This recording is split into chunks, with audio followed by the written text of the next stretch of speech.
Hello students.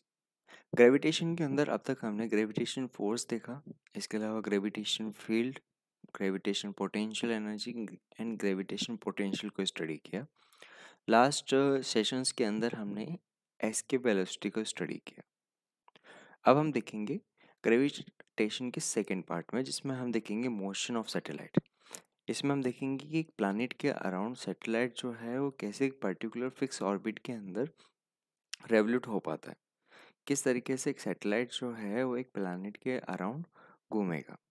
ठीक है, तो इस चीज़ को समझने से पहले हम ये चीज़ देखते हैं कि अगर हम किसी ऑब्जेक्ट को देखें किसी प्लैनेट की सरफेस पे, तो हम ये चीज़ देखते हैं कि उसकी जो पोटेंशियल एनर्जी होती है वो नेगेटिव होती है। ठीक है, जैसे कि अगर ये मास m है और ये हमारे पास प्लैनेट है, ओके, और इसका मास अगर m है और इसकी सरफेस पे कोई ऑब्जेक्ट रखा हुआ है, ये स्मॉल है। ठीक है, तो इन दोनों के बीच में पोटेंशियल एनर्जी का रिलेशन क्या होगा? अगर यहाँ पे हम रेडियस आर रखते हैं तो इसकी पोटेंशियल एनर्जी आएगी -G m अपॉन आर। अब देखिए यहाँ पर जो नेगेटिव एनर्जी है वो क्या रिप्रेजेंट कर रही है? यहाँ पर नेगेटिव एनर्जी रिप्रेजेंट कर रही है कि जो हमारे पास ऑब्जेक्ट है, ये ऑब्जेक्ट जो है वो यहाँ पे बाउंडेड कंडीशन में है ना। यानी कि यहाँ पर जब भी हम किसी ऑब्जेक्ट का मोशन कराना चाहेंगे तो यहाँ पर ग्रेविटेशन अट्रैक्शन फोर्स जो है वो उसको अपनी तरफ अट्रैक्ट करेगा। तो अगर हम इस चीज़ को एग्जांपल से समझे, देखिए अगर हम ये अर्थ सरफेस है, अर्थ सरफेस की कोई हाइट है और इस हाइट को अगर हम इस हाइट से अगर हम एक ऑब्जेक्ट को टेंजेंशियली प्रोजेक्ट करें वी वेलोसिटी से, अब हम यहाँ पे वी की अलग लेवल देखते हैं। तो जब इसकी वेलोसिटी अगर हम नॉर्मल कंडीशन में देखते हैं तो होता क्या है, अगर हम इसको टेंजेंशियल प्रोजेक्ट करेंगे तो होगा क्या, इस अट्रैक्शन फोर्स की वजह से जो ऑब्जेक्ट होगा वो वापस अपनी सरफेस पे आ जाएगा। जैसे यहाँ से इस ऑब्जेक्ट को प्रोजेक्ट किया तो ये यहाँ से यहाँ आएगा। अब अगर हम स्पीड थोड़ी और इंक्रीज करते हैं तो हम देखते हैं इसका पाथ जो है वो पैराबोलिक होता है और थोड़ा आगे की तरफ होगा। स्पीड हमने और इंक्रीज की तो हम इसका पाथ जो है वो थोड़ा और चेंज होते हुए देखते हैं। ये वाली एक्सट्रीम कंडीशन है। ठीक है, अगर हम इससे ज़्यादा और स्पीड रखते हैं तो हम क्या देखते हैं कि अगर उससे ज़्यादा स्पीड रखें तो उस कंडीशन पे ऑब्जेक्ट जो है वो ग्रेविटेशनल फील्ड को लीव तो नहीं करेगा, बट यहाँ पर एक पर्टिकुलर ऑर्बिट के अंदर वो चक्कर काटने लगेगा। ठीक है, और यहाँ पर ये होगी उस पाथ की रेडियस। ओके, तो हम यहाँ पे कह सकते हैं कि जो ऑब्जेक्ट होगा वो इस पर्टिकुलर ऑर्बिट के अंदर, फिक्स ऑर्बिट के अंदर चक्कर काटता रहेगा इन्फिनिट टाइम के लिए। ओके, तो हम क्या करेंगे, एक पर्टिकुलर हाइट से एक पर्टिकुलर वेलोसिटी से जब उसे प्रोजेक्ट करेंगे उस कंडीशन पे होगा। तो इस वेलोसिटी को, है ना, जिस वेलोसिटी से वो यहाँ पे घूमेगा उसको हम कहते हैं उसकी ऑर्बिटल वेलोसिटी। ठीक है, और यहाँ पर ये सर्कुलर मोशन कर रहा है तो ये जो टेंजेंशियल वेलोसिटी हमने दी होगी वो उसकी ऑर्बिटल वेलोसिटी के बराबर ही होगी। तो यहाँ पर हम क्या देखेंगे कि एक पर्टिकुलर वेलोसिटी जब हम इसे देते हैं तो उस वेलोसिटी की कंडीशन पे ऑब्जेक्ट जो होगा वो एक ऑर्बिट के अंदर घूमता रहेगा। ठीक है, तो अब हम देखते हैं कि यहाँ पर इसकी ऑर्बिटल वेलोसिटी जो है उसका रिलेशन क्या होगा। अगर कोई सैटेलाइट जो है वो इस ऑर्बिट के अंदर घूम रहा है तो उसकी एनर्जी और बाकी जो क्वांटिटीज़ होंगी वो क्या होगी, उसे हम अब डिटेल में स्टडी करेंगे। तो उसमें सबसे पहले हम देखते हैं ऑर्बिटल वेलोसिटी। देखिए ऑर्बिटल वेलोसिटी जैसे नाम से पता चल रहा है, ये जो प्लैनेट है, ये प्लैनेट जो पर्टिकुलर ऑर्बिट के अंदर घूम रहा है, पर्टिकुलर ऑर्बिट के अंदर जो घूम रहा है उसकी उस ऑर्बिट के अंदर जो वेलोसिटी है उसको हम यहाँ पे ऑर्बिटल वेलोसिटी बोलते हैं। देखिए ये जैसे इसकी ऑर्बिट है, इस ऑर्बिट के अंदर ये एक सैटेलाइट है, इसका मास m और ये v नॉट वेलोसिटी से मूव कर रहा है। सेंटर से ये जो डिस्टेंस है वो है स्मॉल r, और अर्थ ये जो कोई प्लैनेट है उसकी रेडियस जो है वो कैपिटल R है। और एज्यूम कर लेते हैं कि यहाँ से इसकी जो हाइट है, ये वाली हाइट है, ये h। तो यहाँ पर हमारे पास r का रिलेशन मिलेगा, r is equal to capital R plus H. Okay, तो अब देखिए, जब ये वाला सैटेलाइट जो है ये पर्टिकुलर ऑर्बिट के अंदर चक्कर काट रहा है, तो इस ऑर्बिट के अंदर कांस्टेंट वेलोसिटी से मूव करने के लिए रिक्वायर्ड है कि यहाँ पर, है ना, यहाँ पर उसे सेंट्रीफ्यूगल फोर्स मिले। अगर ये चाहता है कि यहाँ पर एक सर्कुलर मोशन करे तो उसके लिए क्या रिक्वायर्ड होगा, सेंट्रीफ्यूगल फोर्स। तो यहाँ पर सेंट्रीफ्यूगल फोर्स जो होगा वो यहाँ पर इसका ग्रेविटेशन अट्रैक्शन फोर्स जो है वो प्रोवाइड कराता है। तो यहाँ पर एफ सी जो होगा वो होगा mv² अपॉन आर। ये तो यहाँ पे हमारे पास सेंट्रीफ्यूगल फोर्स है, और ये सेंट्रीफ्यूगल फोर्स मिलेगा ग्रेविटेशन फोर्स की वजह से, और ग्रेविटेशन फोर्स होगा एफ सी, वो होगा G capital M small M upon R square. ठीक है, तो इक्विलिब्रियम कंडीशन पे अगर हम देखेंगे तो यहाँ पर एफ सी जो है सेंट्रीफ्यूगल फोर्स जो है वो यहाँ पर एम एफ जी के बराबर होना चाहिए। तो यहाँ पे हम लिखेंगे M V naught square upon R is equal to G capital M small M upon R square. ठीक है, तो यहाँ से हमें मिलेगा V naught square is equal to G capital M upon small R, यानी वी नॉट का relation हमें मिलेगा root G M upon R. ठीक है, यहाँ पर आर जो है वो उसकी ऑर्बिट की रेडियस है, यानी स्मॉल आर को हम कैपिटल आर प्लस एच लिख सकते हैं। यहाँ पे ऑर्बिटल वेलोसिटी का रिलेशन हमें मिलेगा G M R plus H. Okay, तो ये हमारे पास ऑर्बिटल वेलोसिटी का रिलेशन आता है।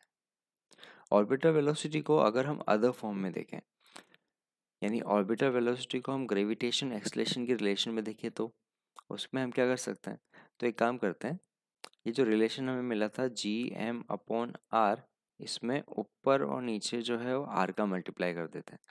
तो देखिए ये हमें मिलेगा root G M R upon R square, और G M upon R square जो है वो यहाँ पर ग्रेविटेशन एक्सलेशन के बराबर होगा।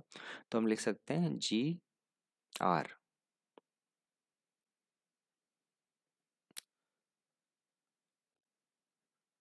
ओके, और यहाँ पे आर जो होगा उसे हम लिख सकते हैं यहाँ पे जी कैपिटल आर प्लस एच। ठीक है, अगर हमारे पास जो सैटेलाइट है वो अगर सरफेस के काफ़ी पास है, अगर हम नियर सरफेस देखें, ठीक है, तो यहाँ पे हमारे पास जो एच होगा वो लेस देन कैपिटल आर होगा। तो उस कंडीशन पे अगर हम ऑर्बिटल वेलोसिटी का रिलेशन देखें तो देखिए क्या मिलेगा हमें, तो एच को जो है वो हम अप्रोक्सीमेट ज़ीरो कर सकते हैं एस कंपेयर टू रेडियस। ठीक है, तो यहाँ पे हमारे पास रिलेशन आएगा root G M upon R. ठीक है, तो याद रखिएगा ये वाला रिलेशन जो हम बता रहे हैं अभी, ये रिलेशन कब काम आएगा, जब सैटेलाइट जो है वो सरफेस के काफ़ी पास होगा। ठीक है, और नॉर्मल कंडीशन में जो फॉर्मूला है वो हमें जी एम अपॉन आर, यहाँ पे आर जो है वो आर प्लस एच, ये याद रखना है, और इसको ग्रेविटेशन एक्सलेशन की फॉर्म में लिखेंगे तो जी इंटू आर। ठीक है, तो हमें एक तो फॉर्मूला ये वाला याद रखना है। ठीक है, यहाँ पे R is equal to capital R plus H है। दूसरा रिलेशन हमें ये वाला ध्यान रखना है। ओके, और अगर यहाँ पे अर्थ सरफेस के पास में है तो उस कंडीशन पे ये वाले फॉर्मूले याद रखना है। ओके, इन सभी रिलेशन में एक चीज़ देखिए कि यहाँ पर जो ये मास m है ना, जो सैटेलाइट का मास m है वो किसी भी रिलेशन में नहीं आ रहा है। इसका मतलब क्या हुआ कि यहाँ पर जो ऑर्बिटल वेलोसिटी है वो सैटेलाइट के मास पर डिपेंड नहीं करती। यहाँ पर वो डिपेंड करेगी जो प्लैनेट है उसके मास पे, उसकी रेडियस पे। ठीक है, पर वो यहाँ पर इस चीज़ पे डिपेंड नहीं करती, रेडियस पे, और इसके अलावा ये भी बोल सकते हैं जो ऑर्बिट है उसकी रेडियस पे। बट ये उस सैटेलाइट जो है उसके मास पे डिपेंड नहीं करेगी। तो अगर मास कम है या ज़्यादा है, यहाँ पर जो ऑर्बिट होगी, है ना, वो फिक्स रहेगी। दूसरी बात, अगर हम यहाँ पर ऑर्बिटल वेलोसिटी का रिलेशन जो है वो एस्केप वेलोसिटी की फॉर्म में देखें तो क्या होगा, है ना, यानी कि अगर हम कहें कि जो किसी भी प्लानिट है उस पे एस्केप वेलोसिटी अगर वी ई है और उसमें किसी पर्टिकुलर ऑर्बिट जो है उसकी रेडियस अगर आर है ना, मतलब नियर अर्थ सरफेस की बात कर रहे हैं ना हम, तो नियर अर्थ सरफेस जो है वो यहाँ पर उसकी ऑर्बिटर वेलोसिटी जो है वो root G M upon R है। तो उस कंडीशन में ऑर्बिटर वेलोसिटी और जो एस्केप वेलोसिटी उसमें क्या रिलेशन होगा, तो देखिए एस्केप वेलोसिटी हमने देखा था root two G M upon R, ठीक है। अर्थ सरफेस के पे सॉरी किसी भी प्लानिट के सरफेस पे जो एस्केप वेलोसिटी है वो ये होगी, that is equal to root two, ठीक है, जी एम अपॉन आर जो है ना, इसको है ना, इस कंप्लीट क्वांटिटी को हम वी ऑर्बिटल लिख सकते हैं। तो यहाँ पे हमें पता चल रहा है जो वी ई है that is root two times of V orbital. इसका मतलब क्या हुआ कि जो एस के वेलोसिटी है वो ज़्यादा है और एस के वेलोसिटी जो है वो ऑर्बिटल वेलोसिटी की रूट टू टाइम है ना, 1.414। तो यहाँ पर ये जो है एस के वेलोसिटी वो ऑर्बिटल वेलोसिटी की 1.414 टाइम होगी। तो ऑर्बिटल वेलोसिटी के बाद अब हम देखते हैं कि जो सैटेलाइट है जो इस पर्टिकुलर ऑर्बिट के अंदर चक्कर काट रहा है उसकी डिफरेंट एनर्जीज जो है वो क्या होगी। डिफरेंट एनर्जी मीन्स उसकी पोटेंशियल एनर्जी, उसकी काइनेटिक एनर्जी और इन दोनों का सम जो होगा वो होगा उसकी टोटल एनर्जी। तो एक पर्टिकुलर ऑर्बिट के अंदर जो चक्कर काट रहा है वो सैटेलाइट, उसकी एनर्जी हम देखें तो सबसे पहले हम देखते हैं पोटेंशियल एनर्जी। तो जब वो उस ऑर्बिट के अंदर चक्कर काट रहा है तो उसकी प्लैनेट से जो डिस्टेंस है, सेंटर से डिस्टेंस है, वो स्मॉल आर है, ठीक है। अगर ये मास स्मॉल एम, ये मास कैपिटल एम, तो इन जो प्लैनेट और सैटेलाइट है दोनों के बीच, सेंटर्स के बीच की डिस्टेंस आर है, इनके मास गिवन है, तो पोटेंशियल एनर्जी का रिलेशन हम लिख सकते हैं potential energy is equal to minus G M small M upon R, ठीक है। यानी minus G capital M small M upon R plus H, ये हमारे पास होता है पोटेंशियल एनर्जी का रिलेशन, ठीक है। अब हम देखते हैं काइनेटिक एनर्जी का रिलेशन। तो ये जो सैटेलाइट है इसकी ऑर्बिटर वेलोसिटी अगर वी नॉट है तो उस कंडीशन में काइनेटिक एनर्जी क्या होगी। तो देखिए काइनेटिक एनर्जी का रिलेशन देखते हैं वो होता है हाफ एम वी स्क्वायर। तो यहाँ पे हमारे पास जो वेलोसिटी है वो ऑर्बिटर वेलोसिटी है और ऑर्बिटर वेलोसिटी का रिलेशन जो हम लिखेंगे वो लिखेंगे root G M upon R, ठीक है। तो ये हमारे पास रिलेशन आएगा half M root G M upon R का होल स्क्वायर। तो ये हमें मिलेगा half M G capital M upon R. तो हमें मिलेगा G capital M small M upon two R, okay. तो अब हम देखते हैं टोटल एनर्जी। तो ये हमारे पास आया काइनेटिक एनर्जी का रिलेशन, ये आया ये आया काइनेटिक एनर्जी का रिलेशन। इससे पहले हमने देखा था फर्स्ट वाला पोटेंशियल एनर्जी का रिलेशन। तो टोटल एनर्जी क्या होगी, तो यहाँ पर उस सैटेलाइट की टोटल एनर्जी जो होगी वो होगी kinetic energy plus potential energy. Kinetic energy का रिलेशन जो हमने देखा वो था हमारे पास अभी G M small M upon two R, ठीक है। और पोटेंशियल एनर्जी का relation minus G capital M small M upon R. तो यहाँ पे हमारे पास टोटल एनर्जी निकलेगी minus G capital M small M upon two R, ठीक है। तो ये है हमारे पास टोटल एनर्जी का रिलेशन। अब देखिए यहाँ पर टोटल एनर्जी जो है वो यहाँ पर नेगेटिव है,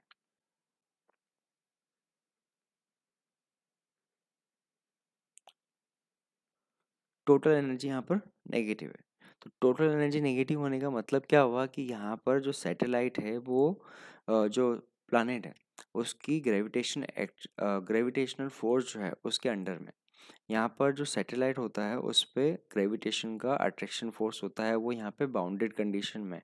यहाँ पर ये नेगेटिव एनर्जी ये बता रही है कि इस नेगेटिव एनर्जी की वजह से वो उस पर्टिकुलर ऑर्बिट के अंदर घूमने के लिए बाउंडेड कंडीशन पे है ना, वो उस ऑर्बिट को छोड़ नहीं सकता जब तक उसे इतनी एनर्जी जो है है ना, ये एनर्जी ना मिले। तो जब तक ये एनर्जी नेगेटिव होगी उस कंडीशन पे ये जो सैटेलाइट होगा वो उस ऑर्बिट के अंदर चक्कर काटता रहेगा। ओके, अगर हम यहाँ पे उसको कुछ एनर्जी दें तो उस कंडीशन में क्या होगा, तो देखिए अगर हम उसकी एनर्जी बढ़ाएंगे तो यहाँ पे उसकी रेडियस जो है ना, वो रेडियस इंक्रीज होती जाएगी। और एक कंडीशन आएगी जब अगर हम जितनी नेगेटिव एनर्जी है उतनी पॉजिटिव एनर्जी दे देंगे तो उस कंडीशन पे वो उस ऑर्बिट को लीव करके ग्रेविटेशन फील्ड से फ्री हो जाएगा। ओके, तो ये नेगेटिव एनर्जी है जिसकी वजह से वो जो सैटेलाइट है उस ऑर्बिट के अंदर घूम पाता है ना। तो स्टार्टिंग में हमने ये चीज़ पूछी थी कि अगर एक सैटेलाइट है तो एक पर्टिकुलर ऑर्बिट में कैसे घूमता है, तो उसकी एक पर्टिकुलर वेलोसिटी होती है और उसकी एक नेगेटिव एनर्जी होती है जो ग्रेविटेशन फोर्स की वजह से आती है। इस वजह से वो पर्टिकुलर ऑर्बिट के अंदर चक्कर काट पाता है। ओके, तो total energy minus G capital M small M upon 2r। तो अब हम देखते हैं कि ये जो एनर्जीज का रिलेशन अभी हमने देखा, इनमें आपस में क्या रिलेशन है, आपस में कनेक्टिविटी क्या है ना। तो देखिए अभी हमने देखा काइनेटिक एनर्जी पोटेंशियल एनर्जी का रिलेशन। तो अब देखा kinetic of the kinetic energy of satellite is equal to magnitude of total energy and half of potential energy. तो देखिए अगर मैग्नीट्यूड वाइज देखा जाए तो अभी जैसे कि हमने देखा था काइनेटिक एनर्जी का रिलेशन, तो काइनेटिक एनर्जी का रिलेशन और जो टोटल एनर्जी उसका रिलेशन मैग्नीट्यूड में बराबर था, वो था G capital M small M upon 2r। ठीक है, और जो पोटेंशियल एनर्जी है उसका हाफ था।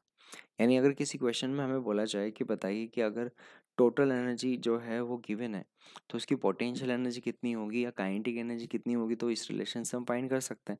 अगर हमें पोटेंशियल एनर्जी गिवन है तो उसका अगर हम हाफ करेंगे तो हमें काइनेटिक एनर्जी और टोटल एनर्जी मिलेगी, है ना। याद रखिएगा यहाँ पे साइन का, अगर हम यहाँ पे देखेंगे काइनेटिक एनर्जी और टोटल एनर्जी तो उनका मैग्नीट्यूड जो है वो बराबर है, पर इनके साइन जो है वो अपोजिट होंगे। ठीक है, तो काइनेटिक एनर्जी का मैग्नीट्यूड माइनस साइन यहाँ पर ये टोटल एनर्जी हमें देगा। ठीक है, अच्छा दूसरी बात करते हैं यहाँ पे, if we want to remove the satellite from its orbit so that it is taken to infinity we have to impart an additional energy। ठीक है, हमें क्या करना होगा, एक एडिशनल एनर्जी जो है वो देनी पड़ेगी, additional energy equal to total energy. ठीक है, तो अभी हम बात कर रहे थे अगर हम उस और सैटेलाइट को उस ऑर्बिट से फ्री करना चाहते हैं तो हम उसे क्या करेंगे, एक्स्ट्रा एनर्जी देंगे, और वो एक्स्ट्रा एनर्जी जो है उसकी टोटल एनर्जी के बराबर होगी क्योंकि टोटल एनर्जी जो है वो नेगेटिव है। तो इस कंडीशन पे क्या होगा, उसकी टोटल एनर्जी जीरो हो जाएगी और वो ग्रेविटेशन फील्ड के अट्रैक्शन फोर्स से फ्री हो जाएगा। तो वो एनर्जी जो यहाँ पे हम उसे देंगे इक्वल टू टोटल एनर्जी, उसको हम बोलते हैं बाइंडिंग एनर्जी। तो बाइंडिंग एनर्जी जो है वो जब हम किसी ऑब्जेक्ट को देंगे वो उस ग्रेविटेशन अट्रैक्शन फोर्स से फ्री हो जाएगा। तो बाइंडिंग एनर्जी का रिलेशन क्या होगा, तो बाइंडिंग एनर्जी जो है that is equal to negative of total energy. ठीक है, तो मैग्नीट्यूड जो है वो टोटल एनर्जी के बराबर होगा, पर साइन जो है वो अपोजिट, यानी minus minus G capital M small M upon 2r। तो इस कंडीशन में जो हमें बाइंडिंग एनर्जी मिलेगी वो होगी G capital M small M upon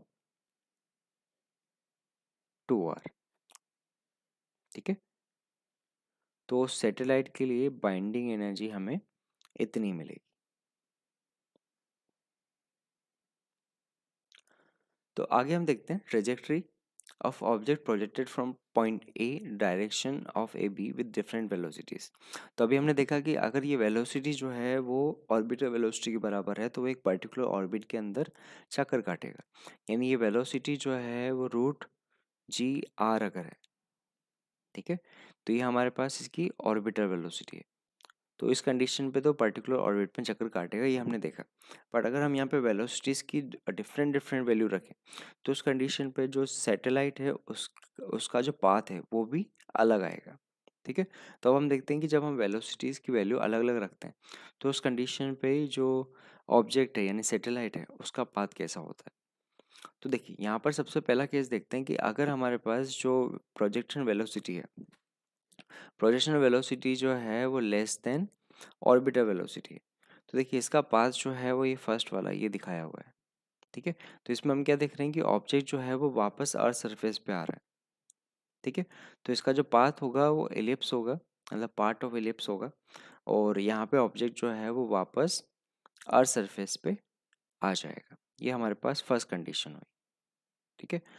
यानी फर्स्ट केस जब हमारे पास प्रोजेक्शन वेलोसिटी जो है वो that is less than root G R, ठीक है। सेकेंड कंडीशन देखते हैं कि अगर हमारे पास जो प्रोजेक्शन वेलोसिटी है वो वेलोसिटी जो है वो ऑर्बिटल वेलोसिटी के बराबर है, यानी रूट जी आर के बराबर है, तो उस कंडीशन पे क्या होगा। तो देखिए इस कंडीशन पे जो सैटेलाइट होगा या ऑब्जेक्ट होगा उसे यहाँ पर जो सर्कुलर पाथ है वो कवर करने के लिए प्रॉपर जो सेंट्रीफ्यूगल फोर्स रिक्वायर्ड है वो यहाँ पर मिलेगा, क्योंकि यहाँ पर उसकी वेलोसिटी जो है वो ऑर्बिटल वेलोसिटी के बराबर है। तो इस कंडीशन पे जो पार्टिकल होगा वो एक पर्टिकुलर रेडियस की जो ऑर्बिट होगी उसके अंदर चक्कर काटने लगेगा। तो इस कंडीशन पे इसका जो पाथ होगा है ना वो होगा रूट जी आर, है ना, और पाथ जो होगा वो एक सर्कुलर पाथ होगा, ठीक है।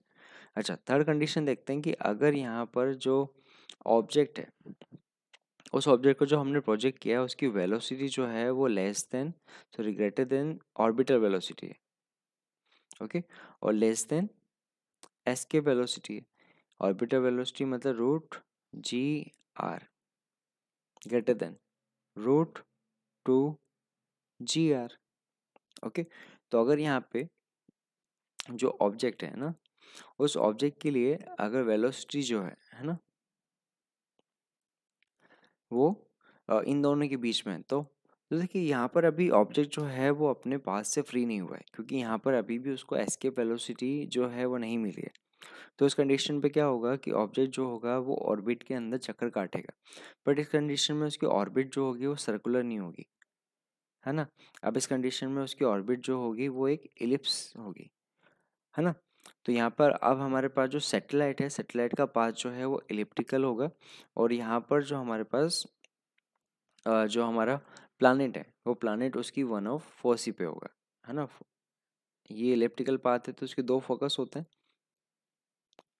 तो ये ऑर्बिटल पाथ जो है ये जब इस ऑर्बिट के अंदर घूमेगा तो उस कंडीशन पे जो प्लैनेट होगा वो इसकी एक फोसी पे होगा, ओके, और ये इस इलिप्टिकल पाथ पे घूमेगा। फोर्थ कंडीशन देखते हैं। फोर्थ कंडीशन कि अगर हम यहाँ पर इसकी वेलोसिटी जो है वो एस के वेलोसिटी के बराबर रख देता हूँ, यानी v इज इक्वल टू अगर हम एस के वेलोसिटी रखें, है ना, ये वाला केस, तो इस कंडीशन पे क्या होगा। तो जैसा कि अभी हमने देखा कि एस के वेलोसिटी जो है वो मिनिमम एनर्जी या मिनिमम वेलोसिटी रिक्वायर्ड होती किसी ऑब्जेक्ट को ग्रेविटेशन फील्ड से फ्री होने के लिए। तो अगर हम उतनी वेलोसिटी दे देंगे तो वो क्या होगा, उस पाथ को सॉरी उस ग्रेविटी फील्ड को लीव कर देगा। तो वो अब यहाँ पे बाउंडेड कंडीशन में नहीं होगा, वो यहाँ पर उस प्लैनेट जो है उसके अराउंड चक्कर नहीं काटेगा। अब उसका पाथ जो है पैराबोलिक होगा, वो पैराबोलिक पाथ पे उस फील्ड को लीव करके चला जाएगा, ठीक है। हाँ अगर एक और कंडीशन देखें कि यहाँ पर इसकी वेलोसिटी जो है वो ग्रेटर देन वी ई है, एस के वेलोसिटी से भी ज़्यादा है, तो तो उस कंडीशन पे उसका पाथ जो है वो हाइपरबोला होगा, और अभी भी वो ग्रेविटी फील्ड से दूर ही जा रहा है, पर उसका पाथ जो होगा वो हाइपरबोलिक होगा, जैसे कि यहाँ पे डायग्राम में बताया हुआ है। तो यहाँ पे उसका जो पाथ होगा वो उसकी इनर्शियल वेलोसिटी पे डिपेंड करेगा। उसकी इनर्शियल वेलोसिटीज़ के अकॉर्डिंग हम देखेंगे कि जो ऑब्जेक्ट है या जो सैटेलाइट है उसकी ऑर्बिट चेंज होगी, उसका पाथ जो है वो चेंज होगा। तो देखिए अब हम देखते हैं कुछ relation related to orbital velocity, है ना। देखिए यहाँ पे हमारे पास ये है एग्जांपल नंबर 27। हमें बोला है कि जो एस्केप वेलोसिटी जो है और ऑर्बिटल वेलोसिटी जो है वो वी ई और वी नोट से डिनोट किए गए हैं। Velocity of satellite for orbit close to Earth surface then this are related by. तो अभी हमने देखा था जो एस्के वेलोसिटी होती है वो ऑर्बिटल वेलोसिटी से ज़्यादा होती है और वो रूट टू टाइम होती है। तो जो करेक्ट रिलेशन होगा वो होगा डी वाला। तो यहाँ पर आंसर होगा डी, ओके। तो देखते हैं नेक्स्ट रिलेशन हमें यहाँ पे बोला है एग्जाम्पल नंबर 28 में the radii of circular orbits of two satellite A and B of the earth are 4r and r respectively. If speed of satellite A is 3 v then speed of satellite B will be, देखिए यहाँ पे जो orbital velocity है उसका relation हमने देखा, orbital velocity is equal to root G M upon R. ठीक है, तो देखिए यहाँ पर जी एम जो है वो प्लानट पे डिपेंड करेगा, तो यहाँ पे हमारे पास वी नोट रूट आर जो है वो रूट जी एम के बराबर है, दैट इज कांस्टेंट। ठीक है, तो हम यहाँ से बोल सकते हैं V naught one root of R one is equal to V naught two root of R two. ठीक है, तो हमारे पास जो दो ए और बी के लिए जो कंडीशन है ना, ये ए वन मतलब ए मान लेते हैं और टू मतलब बी मान लेते हैं। ठीक है, या एक काम करते हैं लिख लेते हैं यहाँ पे, ये हमारे पास ए वाली कंडीशन और ये हमारे पास बी वाली कंडीशन। ठीक है, तो ए वाली कंडीशन के अंदर जो ऑर्बिटर वेलोसिटी है वो हमें दी हुई है 3v, रेडियस जो है वो हमें गिवन है 4r is equal to, second condition में ऑर्बिटर वेलोसिटी फाइंड करनी है और रेडियस जो है वो है r। ठीक है, तो देखिए हमें यहाँ पे मिलेगा 6v root of r is equal to V B root of r। ठीक है, तो ये हमें मिलेगा V B is equal to 6v। ठीक है, यानी उस ऑर्बिट के अंदर जो वेलोसिटी होगी वो 6v होगी। देखिए यहाँ पर हमें एक और चीज़ पता चली कि अगर यहाँ पर जो सर्कुलर ऑर्बिट है, ऑर्बिट की रेडियस अगर कम होगी तो जो ऑर्बिटल वेलोसिटी है वो यहाँ पर ज़्यादा होगी, यानी रेडियस जो है वो जितनी कम होगी यानी ऑब्जेक्ट जो है वो प्लैनेट के जितने पास सर्कुलर मोशन करेगा उसकी ऑर्बिटल वेलोसिटी जो है वो उतनी ज़्यादा होगी, आर कम होगी तो वेलोसिटी ज़्यादा होगी। देखिए नेक्स्ट इलस्ट्रेशन, तो इस इलस्ट्रेशन में हमें बोला है remote sensing satellite of Earth revolve in circular orbit at height. ठीक है, यहाँ सरफेस से हाइट दी हुई है 0.25 into 10⁻6 metre above the surface of the earth, और रेडियस जो है वो हमें गिवन है 6.38 इंटू 10⁻6 मीटर, और gravitation acceleration on the surface is given as 9.8 metre per second, then orbital speed of satellite is. तो अब देखिए इस क्वेश्चन के अंदर हमें ग्रेविटेशन एक्सलेशन जो है वो गिवन है, आर गिवन है और एज गिवन है, तो उस कंडीशन पे ऑर्बिटल वेलोसिटी का रिलेशन हमने देखा था जी इंटू आर, आर मतलब small R, root G capital R plus H. ठीक है, तो यहाँ पे ये रिलेशन हम यूज़ करेंगे, जी की वैल्यू होगी 9.8 इंटू रेडियस जो है वो हमें गिवन है 6.38 इंटू 10⁻6 और हाइट जो गिवन है वो है 0.25 इंटू 10⁻6। ओके, तो देखिए इसको हम सोल्व करते हैं, तो ये हमें मिलेगा 9.8 इंटू 6.3, सॉरी 6.3 नहीं 6.38 प्लस 0.25 यानी 63 है ना, 6.63 इंटू 10⁻6। ओके, तो ये हमें मिलेगा देखिए ये वाली वैल्यू जब हम कैलकुलेट करेंगे तो ये हमें मिलेगी 8.6 approximate 8.6 into 10⁻3 metre per second. ठीक है, तो इसको हम लिख सकते हैं 8.6 किलोमीटर पर सेकेंड। ठीक है, तो जो अप्रोक्सीमेट आंसर होगा वो होगा बी, है ना, 8.56 किलोमीटर पर सेकेंड। देखिए नेक्स्ट रिलेशन, यहाँ पे हमें गिवन है satellite of mass M is orbiting the Earth of radius r at height h from the surface. The total energy of satellite in term of g naught. g naught यहाँ पर है gravitation acceleration due to gravity at the surface of the earth. Okay, तो यहाँ पे हमारे पास जो उस ऑर्बिट के अंदर घूमने वाला जो सैटेलाइट है, ठीक है, इसका मास जो है वो हमें नहीं दिया हुआ, जो सैटेलाइट है उसका मास दिया हुआ है हमें m, इसकी सरफेस पे जो ग्रेविटेशन एक्सलेशन है वो g नॉट, ठीक है। और यहाँ से इसकी हाइट जो है वो h है और रेडियस जो है वो कैपिटल r है। तो देखिए सरफेस पे जो ग्रेविटेशन एक्सलेशन है g नॉट, उसकी वैल्यू हमें मिलेगी, वो होगी gm upon capital r square, ठीक है। तो हमें जो टोटल एनर्जी है ना उसका रिलेशन जी नोट की फॉर्म में देखना है। तो जो टोटल एनर्जी होती है यहाँ पर वो होती है minus G M small M upon 2r, okay. और यहाँ पर r जो है वो उसकी सेंटर से उस ऑर्बिट की डिस्टेंस होगी, है ना, पाथ होगा। तो यहाँ पे होगा r is equal to r plus H, ठीक है, ओके। तो अब अगर इसको हम कन्वर्ट करना चाहें तो हमें आर स्क्वायर की टर्म रिक्वायर्ड होगी। तो हम एक काम करते हैं, ये जो टोटल एनर्जी का रिलेशन है उसमें हम बोथ साइड जो है वो आर स्क्वायर का मल्टीप्लाई और आर स्क्वायर का डिवीजन करते हैं, ठीक है।